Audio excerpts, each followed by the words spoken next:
Hey guys, Sean Keeley from Troy News is an absolute magician here.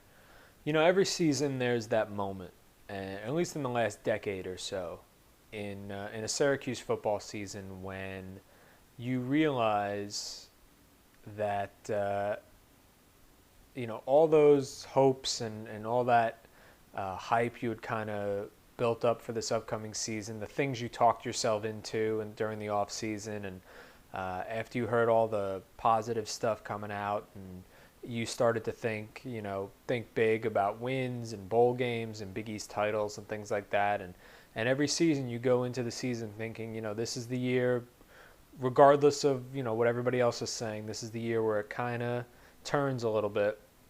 There's always that moment when you realize this isn't that year, and to quote Pete Carpenter, a Syracuse fan on Twitter, you are who you thought you weren't. And unfortunately, I think the Minnesota game was that moment, at least for me, where not that I don't think this team is talented. I think they are. I think this is a bowl caliber team, but they just refuse to get out of their own way, and they're gonna. I've seen nothing to prove that they're not going to continue to make mistakes.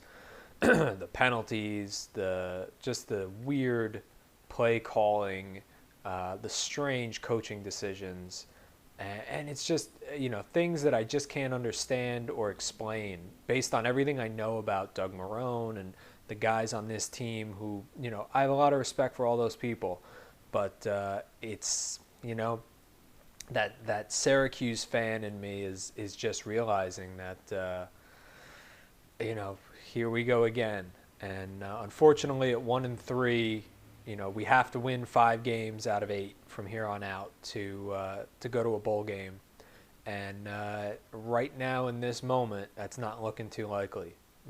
So we'll see. We've got a big week coming up here. We got the fighting buys of bye week coming in, and then Pittsburgh. So we'll know for sure next Friday what's going on with this team. But right now, not looking too good.